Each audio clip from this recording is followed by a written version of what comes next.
नमस्कार दोस्तों, स्वागत है आपका स्टडी फॉर सिविल सर्विसेज में। फ्री वीडियो के लिए चैनल को तुरंत सब्सक्राइब कर लीजिए और नोटिफिकेशन को जरूर ऑन कर लेना। हमारा फ्री वाला टेलीग्राम ये वाला ग्रुप जरूर से जरूर ज्वाइन कर लीजिएगा। टेस्ट को ध्यान से अटेम्प्ट करिए और बताइए कितना स्कोर आपने किया है, कितने सही किए हैं टोटल क्वेश्चन में से। सभी लोग अपना अपना स्कोर जरूर कमेंट करिए। नमस्कार विद्वान साथियों, मैं दुर्गे विश्वकर्मा स्वागत करता हूं सर्टिफाइड एग्जाम्स में।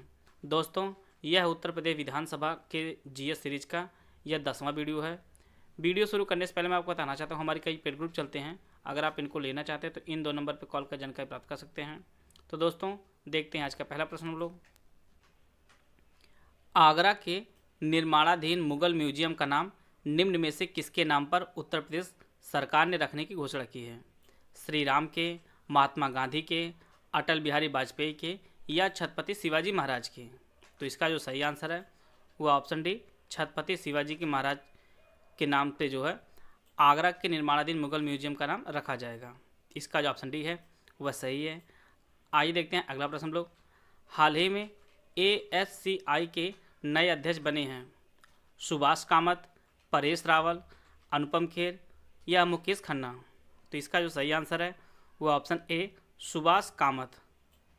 ASCI के जो है नए जो चेयरमैन बने हैं वह सुभाष कामत जी बने हैं। इसका जो ऑप्शन ए है वह सही है। ASI का जो फुल फॉर्म होगा वह आप लोग जान लीजिए, advertising standards council of India जो है ASCI का फुल फॉर्म है। और सुभाष कामत जो थे वह ASCI के जो है उपाध्यक्ष थे इससे पहले। और परेश रावल जी हैं, यह जो है भारत के नेशनल स्कूल ऑफ ड्रामा के जो है यह नेशनल स्कूल ऑफ ड्रामा के चेयरमैन हैं। नेशनल स्कूल ऑफ ड्रामा के जो चेयरमैन हैं वह परेश रावल हैं और ASCI के जो चेयरमैन हैं वह सुभाष कामत हैं। इसका जो ऑप्शन ए है वह सही है। आइए देखते हैं अगला प्रश्न हम लोग। निम्नलिखित में से किसने स्वदेशी आंदोलन का नेतृत्व मुंबई और पूना में किया था? अजीत सिंह, बाल गंगाधर तिलक, सैयद हैदर रजा या लाला लाजपत राय? तो इसका जो सही आंसर है वो ऑप्शन बी, बाल गंगाधर तिलक ने जो है स्वदेशी आंदोलन का नेतृत्व जो है मुंबई और पूना में किया था। और बाल गंगाधर तिलक ने एक नारा दिया था जो काफ़ी प्रसिद्ध है, स्वराज हमारा जन्मसिद्ध अधिकार है। यह कई परीक्षाओं में पूछा गया है, स्वराज हमारा जन्मसिद्ध अधिकार है। यह जो है बाल गंगाधर तिलक ने दिया था। इसका जो ऑप्शन भी है वह सही है। आइए देखते हैं अगला प्रश्न हम लोग। भारतीय संविधान का अनुच्छेद 123 संबंधित है राज्यपाल की अध्यादेश जारी करने के शक्ति से, राष्ट्रपति की अध्यादेश जारी करने के शक्ति से या उच्चतम न्यायालय से परामर्श करने की राष्ट्रपति की शक्ति से या विधेयकों पर राष्ट्रपति द्वारा अनुमति? तो इसका जो सही आंसर है वह ऑप्शन बी, राष्ट्रपति की अध्यादेश जारी करने की शक्ति जो है वह आर्टिकल 123 में निहित है। इसका जो ऑप्शन बी है वह सही है। आइए देखते हैं अगला प्रश्न हम लोग। लोक उपक्रम समिति का गठन किसके सुझाव पर किया गया था? GV मावलंकर, जॉन मथाई, नियमावली समिति या कृष्ण मेनन समिति? तो इसका जो सही आंसर है वो ऑप्शन डी, कृष्ण मेनन समिति ने जो है लोक उपक्रम समिति के गठन का जो है सुझाव दिया था। और यह जो समिति होती है यह संसद की अस्थाई समिति होती है। संसद की जो है यह अस्थाई समिति होती है और यह जो है वित्तीय समिति होती है। और इसमें जो है कुल 22 सदस्य होते हैं, जिनमें से लोकसभा के जो है वह 15 होते हैं और राज्यसभा के जो है 7 सदस्य होते हैं। इसका जो ऑप्शन डी है वह सही है। आइए देखते हैं अगला प्रश्न हम लोग। टिलाइट है वो आपको बताना क्या है? समुद्री ज्वार द्वारा लाए गए अवसादों का निक्षेपण। दूसरा जो है ऐसी अवसादी चट्टानें जो हिमानी निक्षेपण से बनती है। तीसरा जो ऑप्शन है नदियों की सतह पर मिलने वाले बालू के निक्षेप से। चौथा जो कथन है, जो ऑप्शन है ग्रेनाइट की चट्टान की एक किस्म है टिलाइट। तो इसका जो सही आंसर है वो ऑप्शन बी, ऐसी अवसादी चट्टानें जो हिमानी निक्षेपण से बनती हैं वह टिलाइट होती हैं। इसका जो ऑप्शन बी है वह सही है। आइए देखते हैं अगला प्रश्न हम लोग। बरमूडा त्रिभुज कहाँ स्थित है वह आपको बताना है। उत्तरी प्रशांत महासागर में, दक्षिणी प्रशांत महासागर में, उत्तरी अटलांटिक महासागर में, दक्षिणी अटलांटिक महासागर में। तो इसका जो सही आंसर है वह ऑप्शन सी जो है उत्तरी अटलांटिक महासागर में जो है बरमूडा त्रिभुज स्थित है। और यह जो है काफ़ी रिसर्च वाली चीज़ रही है। यहाँ पे जो है जितने भी वायुयान जलयान जाते हैं वहाँ खो जाते हैं। और इसकी जो खोज है यह 1503 ईस्वी में जो है वह जुआन बर्मुडेज ने की थी, बरमूडा त्रिभुज की। इसका जो ऑप्शन सी है वह सही है। आइए देखते हैं अगला प्रश्न हम लोग। जंतु कोशिका और पादप कोशिका में क्या अंतर है। आप लोगों के सामने 3 कथन दिया गया है।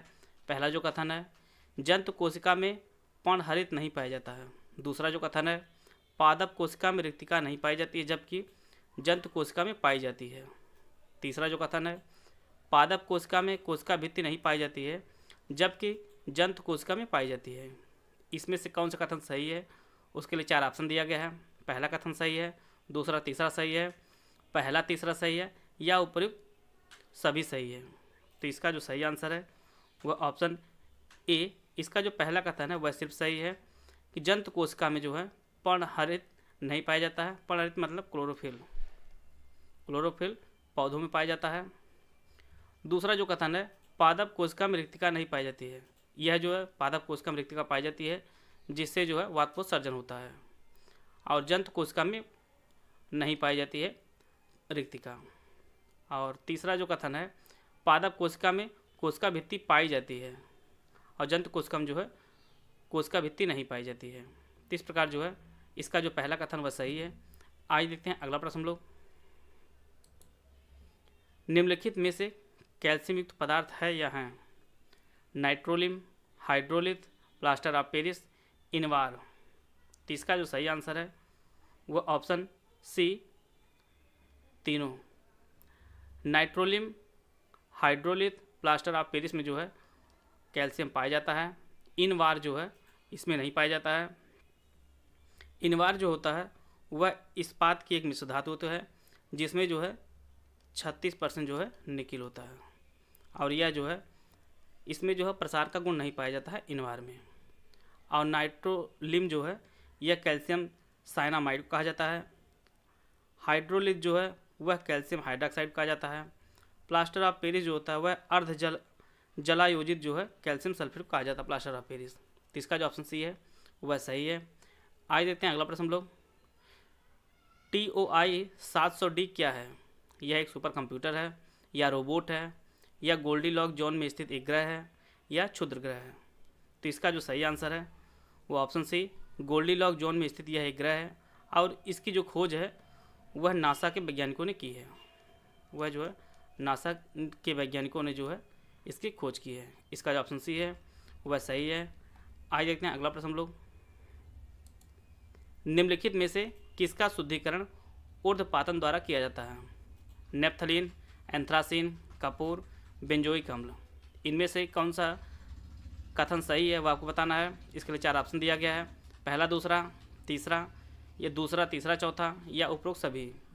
तो इसका जो सही आंसर है वह ऑप्शन डी उपरोक्त सभी।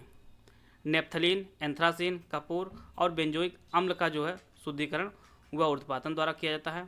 ऊर्ध्वपातन प्रक्रिया आप लोगों ने बहुत बार पढ़ा होगा कि किसी भी पदार्थ को जो है गर्म करने पर वह द्रव में ना बदल कर वह सीधे जो है गैस अवस्था में बदल जाता है। तो यह जो क्रिया होती है वह ऊर्ध्वपातन कहलाती है। इसका जो ऑप्शन डी है वह सही है। आइए देखते हैं अगला प्रश्न हम लोग। डिफेंस एक्सपो 2020 की थीम क्या थी वो आपको बताना है। पहला जो ऑप्शन है transforming India, India emerging defence manufacturing hub. तीसरा जो ऑप्शन है मेक इन इंडिया। चौथा जो ऑप्शन है डिफेंस स्ट्रेंथ ऑफ इंडिया। तो इसका जो सही आंसर है वो option B India emerging defence manufacturing hub जो है वह डिफेंस एक्सपो 2020 की थीम थी। और यह जो एक्सपो था वह 11वां एक्सपो था। और यह जो प्रश्न है यह अभी विधान परिषद का जो पेपर हुआ था उसमें पूछा गया था कि यह कौन सा संस्करण था। यह भी आपको याद करना है। यह फरवरी मंथ में हुआ था और यह जो है लखनऊ में हुआ था डिफेंस एक्सपो। आइए देखते हैं हम लोग अगला प्रश्न हम लोग। निम्नलिखित को काल क्रमानुसार व्यवस्थित कीजिए। यहाँ पे 4 प्रोजेक्ट है, उसको जो है क्रम से सजाना है। इसके लिए 4 ऑप्शन दिया गया है। Tiger project, project elephant, him तेंदुआ प्रोजेक्ट, गैंडा प्रोजेक्ट। इसका जो सही आंसर है वो ऑप्शन डी जो है इसका सही आंसर है। टाइगर प्रोजेक्ट जो है यह कई बार परीक्षाओं में पूछता रहता है हमेशा। यह जो 1973 में शुरू किया गया था। एलिफेंट प्रोजेक्ट जो है यह 1992 में शुरू किया गया था। हिम तेंदुआ प्रोजेक्ट जो है वह 2009 में शुरू किया गया था। और गैंडा प्रोजेक्ट जो है यह 1987 में शुरू किया गया था। तीसरे जो है इसका ऑप्शन डी है वह सही है। आइए देखते हैं अगला प्रश्न हम लोग। उत्तर प्रदेश के मुख्यमंत्री योगी आदित्यनाथ के जीवन पर आधारित पुस्तक कर्मयोगी के लेखक कौन है? रामेंद्र सिन्हा, शरद वर्मा, मयंक पाठक या आयुष्मान सिंह? तो इसका जो सही आंसर है वो ऑप्शन ए रामेंद्र सिन्हा जो है वह योगी आदित्यनाथ के जीवन पर आधारित जो पुस्तक लिखी गई है कर्मयोगी के लेखक हैं। इसका जो ऑप्शन ए है वह सही है। आइए देखते हैं अगला प्रश्न हम लोग। निम्नलिखित में से कौन सा सुमेलित है या है? कार्बन मोनोऑक्साइड रक्त में ऑक्सीजन की मात्रा में कमी, धूल कण श्वसन रोग, नाइट्रोजन की ऑक्साइड फेफड़े की समस्या। इसके लिए 4 ऑप्शन दिया गया है, आपको बताना है कौन सा जो है सुमेलित है। तो इसका जो सही आंसर है वो ऑप्शन डी, यह जो है सभी सुमेलित है। कार्बन मोनोऑक्साइड जो है वह रक्त में ऑक्सीजन की मात्रा में कमी लाता है, और धूल जो कण होते हैं वह श्वसन रोग उत्पन्न करते हैं, और नाइट्रोजन की ऑक्साइड जो होते हैं वह फेफड़ों संबंधित रोग उत्पन्न करते हैं। तो इसका जो ऑप्शन डी है वह सही है। आइए देखते हैं अगला प्रश्न हम लोग। रेशम उत्पादन में भारत का कौन सा स्थान है? पहला, दूसरा, तीसरा या चौथा? तो इसका जो सही आंसर है वो ऑप्शन बी दूसरा। रेशम उत्पादन में जो है भारत का प्रथम स्थान है। पहले स्थान पर जो है चीन है, और भारत में जो है सबसे ज़्यादा रेशम का जो उत्पादन होता है वह कर्नाटक में होता है। इसका जो ऑप्शन बी है वह सही है। आइए देखते हैं अगला प्रश्न हम लोग। राष्ट्रीय वनस्पति शोध संस्थान कहाँ स्थित है? लखनऊ में, पुणे में, देहरादून में या नई दिल्ली में? तो इसका जो सही आंसर है वह ऑप्शन ए लखनऊ में। राष्ट्रीय वनस्पति शोध संस्थान जो है वह उत्तर प्रदेश की राजधानी लखनऊ में स्थित है। इसका जो ऑप्शन ए है वह सही है। आइए देखते हैं अगला प्रश्न हम लोग। विश्व में सर्वाधिक चांदी उत्पादन वाला देश है? पेरू, मैक्सिको, पोलैंड, रूस? तो इसका जो सही आंसर है वह ऑप्शन बी मैक्सिको। विश्व में सर्वाधिक चांदी उत्पादक वाला जो देश है वह मैक्सिको है। इसका जो ऑप्शन बी है वह सही है। आइए देखते हैं अगला प्रश्न हम लोग। वेनिस फिल्म महोत्सव में सर्वश्रेष्ठ पटकथा पुरस्कार किसने जीता है? चेतन भगत ने, चैतन्य तम्हाने ने, आदित्य धर ने या मेघना गुलजार ने? तो इसका जो सही आंसर है वह ऑप्शन बी चैतन्य तम्हाने ने जो है वेनिस फिल्म महोत्सव में जो है सर्वश्रेष्ठ पटकथा पुरस्कार जीता है। इन्होंने जो फिल्म बनाई है वह मराठी फिल्म बनाई है, और उसका नाम जो है द डिसाइपल इनके फिल्म का नाम है। द डिसाइपल जो है इनके फिल्म का नाम है। इसका जो ऑप्शन बी है वह सही है। आज देखते हैं अगला प्रश्न हम लोग। अंतर्राष्ट्रीय ओजोन परत संरक्षण दिवस कब मनाया गया है? 16 सितंबर को, 1 सितंबर को, 29 अगस्त को या 28 अगस्त को? तो इसका जो सही आंसर है वो ऑप्शन ए 16 सितंबर को जो है अंतर्राष्ट्रीय ओजोन परत संरक्षण दिवस मनाया जाता है। इसका जो ऑप्शन ए है वह सही है। आइए देखते हैं अगला प्रश्न हम लोग। IPL लीग में खेलने वाले पहले अमेरिकी खिलाड़ी कौन बने हैं? अकरम, अब्बास, अली खां या इनमें से कोई नहीं? तो इसका जो सही आंसर है वो ऑप्शन सी अली खां। IPL लीग में जो है अमेरिकी खिलाड़ी जो बनने वाले जो पहले खिलाड़ी बने हैं वह अली खां बने हैं। इसका जो ऑप्शन सी है वह सही है। आइए देखते हैं अगला प्रश्न हम लोग। संप्रीति अभ्यास किन 2 देशों के बीच संयुक्त अभ्यास है? भारत नेपाल, भारत जापान अमेरिका, भारत बांग्लादेश या भारत चीन? तो इसका जो सही आंसर है वो ऑप्शन ए, मतलब आसामी चूतिया लोग बनौले, जब 2 देश है 3 देश का है डाट दे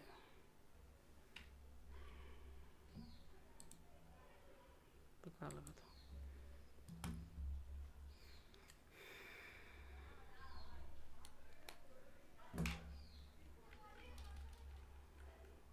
वीडियो बस बनले हो सारे पे।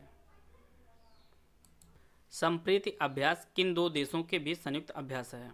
भारत नेपाल के बीच, भारत अमेरिका के बीच, भारत बांग्लादेश के बीच या भारत चीन के बीच? तो इसका जो सही आंसर है वह ऑप्शन सी, भारत बांग्लादेश के बीच जो है संप्रीत अभ्यास होता है। और इस बार जो है 9वां इसका संस्करण था और यह जो है मेघालय में हुआ था संप्रीत अभ्यास। इसका जो ऑप्शन सी है वह सही है। आइए देखते हैं अगला प्रश्न हम लोग। किस केंद्रीय मंत्री ने इस्तीफा दे दिया है? हरसिमरत कौर बादल ने, प्रकाश जावड़ेकर, पोखरियाल निशंक या अमित शाह? तो इसका जो सही आंसर है वह ऑप्शन ए, हरसिमरत कौर बादल ने जो है अपने पद से इस्तीफा दे दिया है और यह जो है खाद्य प्रसंस्करण मंत्री थी और यह जो है अकाली दल की नेता थी जो पंजाब में है। आज देखते हैं अगला प्रश्न हम लोग। भारतीय फुटबॉल महासंघ के वर्ष के सर्वश्रेष्ठ फुटबॉलर किसे चुना है? गुरप्रीत सिंह संधू, संजू को या संजू गुरप्रीत दोनों को या इनमें से कोई नहीं? तो इसका जो सही आंसर है वह ऑप्शन सी, दोनों को। भारतीय फुटबॉल महासंघ ने जो है सर्वश्रेष्ठ फुटबॉलर जो है गुरप्रीत सिंह संधू को जो है पुरुष वर्ग में चुना है और यह जो है गोलकीपर हैं। गुरप्रीत सिंह संधू जो है वह भारतीय फुटबॉलर टीम में जो है गोलकीपर हैं और वहीं पे जो संजू हैं यह जो हरियाणा की हैं और यह जो है मिडफील्डर हैं। इसका जो ऑप्शन सी है वह सही है। आज देखते हैं अगला प्रश्न हम लोग। बिहार विधानसभा चुनाव कितने चरणों में संपन्न हुआ है? 5, 4, 3 या 2? तो इसका जो सही आंसर है वो ऑप्शन सी, 3। हाल ही में जो बिहार विधानसभा चुनाव हुए हैं वह 3 चरणों में संपन्न हुआ है और वहाँ पे जो है फिर से नीतीश कुमार जो है मुख्यमंत्री बने हैं एनडीए की तरफ से। इसका जो ऑप्शन सी है वह सही है। वीडियो अगर आपको अच्छा लगा तो लाइक कर सकते हैं, चैनल सब्सक्राइब कर लीजिए। वीडियो को पूरा देखने धन्यवाद। जय हिंद, जय भारत।